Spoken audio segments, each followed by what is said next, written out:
So we have just completed the planning section of the performance management system. Now we are going to consider the supporting element, how you as supervisors can support employees in the whole performance management section. When we look at that image, it's a visual representation of how you can provide support and encouragement to employees. We can see a hand reaching out to help. And this image symbolizes providing assistance, guidance, and support to employees. It suggests that with the right support, employees can climb the career ladder, representing growth, development, and career advancement. This image also symbolizes innovation and problem solving. It suggests that support can help employees think creatively and find solutions. It demonstrates teamwork, the importance of collaboration. It suggests that a collaborative and a supportive environment can foster strong teamwork and cooperation. So the image effectively communicates that supporting performance is essential for employees' growth, motivation, and overall organizational success.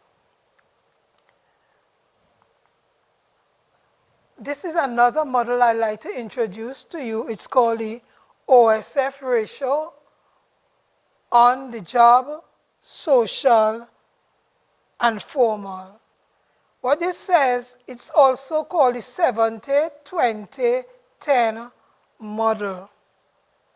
And this is a popular framework used to describe how adults learn best.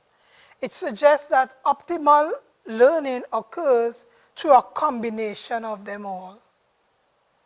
So when we consider the 70%, which represents learning on the job, what it says is that by hands-on experience, this is the most significant way that persons learn. And it's gained through real-world tasks, through projects and challenges. And it's a practical application because by actively applying knowledge and skills, learners can now solidify their understanding and develop their problem-solving abilities. Part of this also involves mentoring and coaching. So as a supervisor, by you providing that mentorship and coaching on the job, employees can learn and apply, whether it is principles, circulars, they can do that through the on-the-job experience. 20% of learning takes place through social interactions, which would be through engaging in discussions, through group projects, and the knowledge sharing with peers. And this will foster a deeper understanding of concepts. It also involves mentoring, seeking advice and guidance from your supervisors or from mentors, and this will aid in career development. Part of this social learning will also involve networking, building relationships with professionals in the field, which will broaden your perspective and open up new opportunities. And of course, the 10% of the learning which actually takes place through workshops, through seminars, through conferences, through e-learning, through books. So as I said earlier, by combining all of these three, the on-the-job, the social, and the formal, is what is going to give that comprehensive learning. So as a supervisor, you could try to employ these methods to maximize the learning in the organization. So you may have hands-on, you may have group discussions or projects, and of course you would have literature which consolidated will encourage persons or will foster a broader depth of understanding for persons, and of course contribute to them achieving their goals. So as a manager, we can support employees in various ways. So that is our goal, to support employees. We can support them through providing them with key information necessary to perform their task. We can also help them. We can give them that support needed. We can also actively listen, paying attention to their concerns and feedback. We can also give them guidance, providing them with step-by-step instructions and support. We can build their confidence, their competence, by investing in them through training and through development needs. We can also offer solutions, helping them to find solutions to their problems. We can give them direction. We can tell them what circular to go to find the information. We can give them advice. We can share our expertise and knowledge. So as a supervisor and manager, that is our responsibility, to support the employee. So we plan. We don't just plan. We also give them the support necessary to achieve their job. And of course, we provide them with the required feedback. So we see that feedback is the response or reaction or information that is given or sent back to the source of an action, message, or process. It can be used for improving performance, for learning, communication, motivation, and development. It can be given by different sources such as practitioners, peers, oneself, or learners. And when you look at the image, you see it can be positive or it can be negative. So feedback is essential for two-way communication and ongoing assessment. So you're not there left alone wondering if you're doing it correctly or not. The feedback is helping. It can be positive, it can be constructive, depending on your situation. And if you look at those visual representation, we've seen a range of facial expressions, which further illustrates that the diverse nature of feedback, ranging from negative to positive. So we're still in the supporting environment. We are now conducting a performance appraisal meeting. And we see the supervisor is sitting with the employee. You see notes are being taken. And we see they are reassessing goals. So they are reviewing and adjusting performance to ensure that they remain relevant and aligned to the organizational objectives. Also, they are identifying the development needs. So the supervisor, having worked with the person, would have observed them excelling and is now going to recommend a training or some kind of thing that's going to improve their future career. Or they may have observed that the person is not meeting the standards and going to seek to recommend remedies which the person can apply to improve their performance. They may recommend some coaching, some mentoring, or something to improve their performance. Also, there's a giving and a receiving of feedback in a respectful environment. So they're engaging in open and honest conversation about performance, about strengths, weaknesses, as well as areas for improvement. And sometimes we may be failing in our jobs, and then it's the supervisor's responsibility to draw it to our attention and for us to work on a performance improvement plan. And this is a plan created to address performance gaps and set goals for future development. So we would now like to consider a video,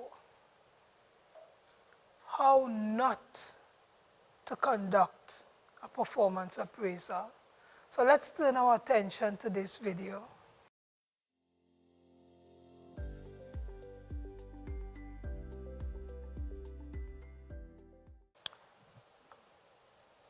So that video demonstrated some common pitfalls in performance reviews. Firstly, whose appraisal was being marked? Stacy or Susan? Susan. And therefore, it demonstrated that there was some lack of preparation. The reviewer seemed unprepared, relying on vague and generic feedback rather than specific examples. Secondly, he dominated the conversation, not allowing the employee to speak freely or ask questions. The unprofessional behavior, being in the kitchen, making a cup of coffee while marking the appraisal, demonstrating that it was not valuable. And imagine how Stacy Susan felt. And the feedback that was provided was not helpful. So that is a perfect example of how we ought not ever to conduct a performance review. These are some guidelines that we can follow when conducting a performance review. Schedule the appraisal in advance. Ensure the interview is scheduled at a convenient time and location for both the supervisor as well as the employee. Have it in a private space so no one just walks in and interrupts the meeting. Review the performance records. Familiarize yourself with the name of the employee, of course, the history, the goals, and the objectives of that person.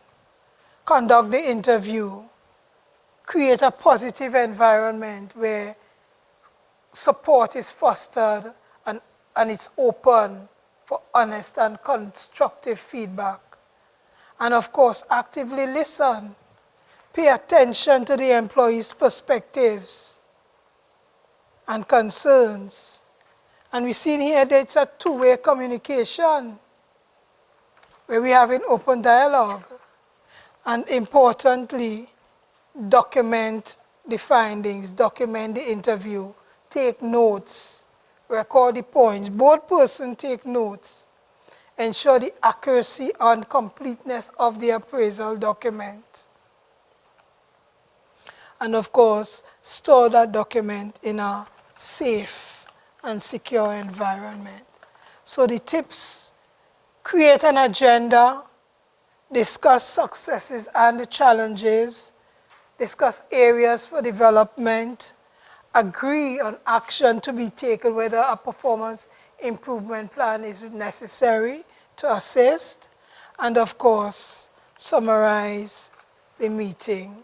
Recap the key points discussed, reiterate any action items, and offer ongoing support. And there are times that we may be required to work from home, as occurred in 2020. And we also are aware that PwC is in the process of developing a work from home plan. So from time to time, as supervisors, we will be required to supervise persons remotely. So in instances like these, we need to set a structure. We need to set clear expectations, deadlines, as well as communicate protocols to maintain productivity and accountability. We also need to provide constant feedback, both positive and constructive, to keep the employee motivated and on track. Ask for regular updates. Schedule regular check-ins to monitor progress and address any concerns that may arise, and also to provide support. Define roles and responsibilities. We need to ensure that remote employees have clear understanding of their roles. So we ensure that their company culture, employee social interaction, team cohesion, these are maintained. And above all, trust your employees. Empower them to work remotely and to manage their time and to work independently. So these are things to consider when that comes in train or if we are already working from home. So these are the roles that are involved in supporting performance. 1, as a supervisor, your role is to schedule periodic meetings with the employee, and then you complete the periodic performance report form. Once you do that, there will be no surprises because you have that regular communication, that ongoing dialogue with the person you are supervising. The employee is going to review the position description and participate in the discussion with the supervisor. The countersigning officer is going to keep abreast of the employee's performance during the period, and HR is going to request the periodic report and place it on file. And they are also going to extract those areas for training and development and feed them into the training plan. So everybody has a role which is now identified in supporting performance. And we have just come to the end of supporting performance. We are now going to look at how we as supervisors can engage in reviewing the performance. Reviewing performance focuses on the process of evaluating an employee's performance. This may involve reviewing their work, providing feedback, and setting goals for future improvement. Earlier, we looked at how we can develop the position descriptions. And then we also set some standards to be associated with those duties. We had documented those things. And from that documentation is what you're going to be using now to review the performance. We're not going to rely on our memories because we forget. And then we can introduce biases. So it is recommended that at all stages, both persons document and sign off as having agreed on these steps. So at every meeting, you take notes, and when you come back to that meeting, you walk with your notes. So at least you have that to rely on as opposed to interjecting what you think or feel, which can be clouded by something that just occurred. Yes? So we are looking at how we can review performance. And the question is, are you biased? And generally, we are so honest with ourselves, we may quickly say no. But this slide shows us that we need to be emotionally intelligent, and we need to be aware of ourselves. Let us take a look at another video, biases in performance reviews.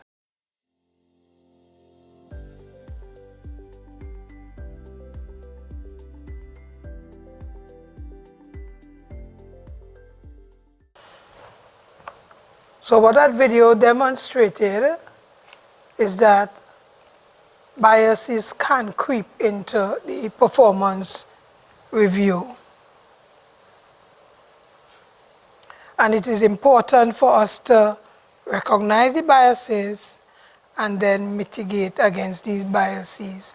But how can we mitigate against these?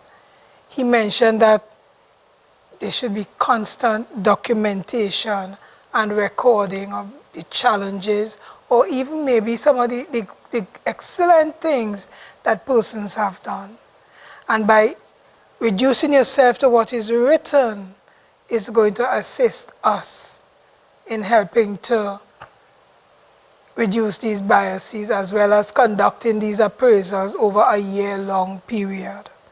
So a number of biases were mentioned. One, we have the recency effect, which is a tendency to weigh heavily on performance that recently occurred. Yes? Then we have the primacy.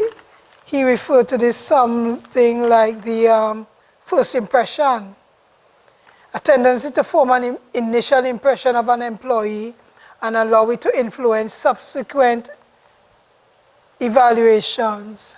And of course, the halo and horn effect. The halo effect is the tendency to let one positive quality overshadow other aspects of performance. And the horn is for the tendency to let one negative quality overshadow other aspects of performance. Then we have the centrality or the central tendency bias, which is the tendency to rate employees as average, avoiding extremes in ratings. And we have some others here like the leniency and the similar to me, the confirmation and the gender, which I would allow you to do some more research on when you go home. So these are some of the biases that can creep into performance management and which you should, one, recognize, and two, seek to mitigate. So in reviewing performance, we considered the legislation this morning that it should be done no later than 60 days. But what I want to point out to you here is that on page 43 of the Shaping Performance, it says who should do the appraisal, and that is the current reporting officer. So we see it should be completed by the current reporting officer and forwarded to the DPA. And it should be completed no later than, it should get to the DPA no later than 60 days before the increment is due. And then no later than the anniversary date of the appointment for an officer who is at the maximum of scale or have a fixed rate of pay. And secondly, the report should be reviewed by the person before it goes to the DPA, particularly if there are adverse comments. So this is to remind you. HR, so when it gets to you, you look out for these things. So there are certain roles in the reviewing process, and the role of the employee and the supervisor meet and they discuss the employee's performance. And then we're seeing that the supervisor is now meeting with the countersigning officer, and the supervisor and the countersigning officer, they are discussing the employee's performance and then signing off. Yes? And then the countersigning officer now is going to sign the report and send it to HR or take it to HR.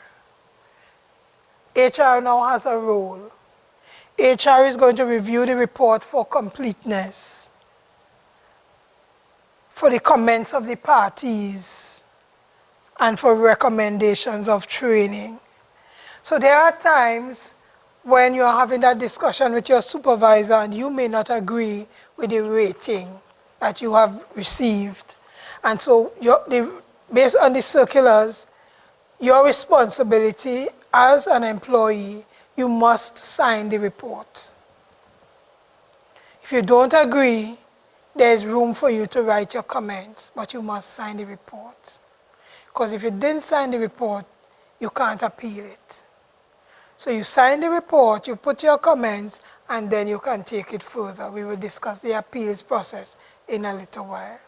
So when it gets to HR, you now will look out to see if there are any adverse comments on the report. And if there are adverse comments, your duty is to draw it to the person's attention if they weren't made aware of it. Because based on the regulation, it should never go to the DPA, and those comments weren't brought to the person's attention in writing.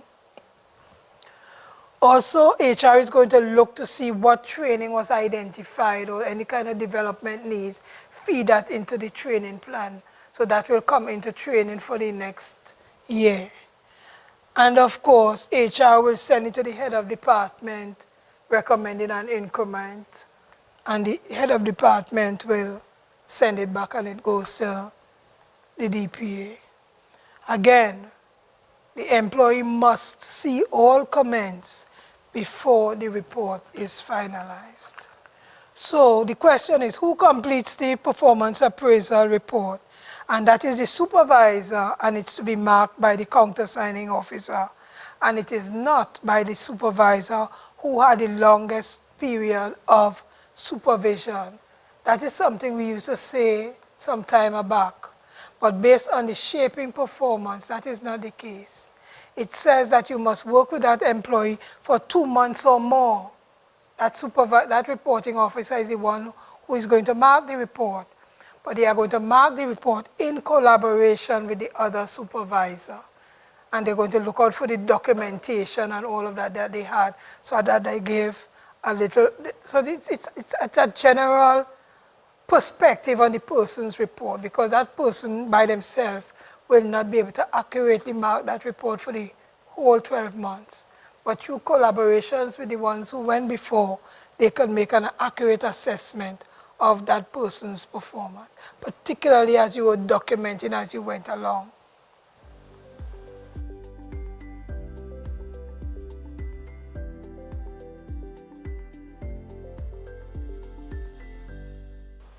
So let us have some review questions.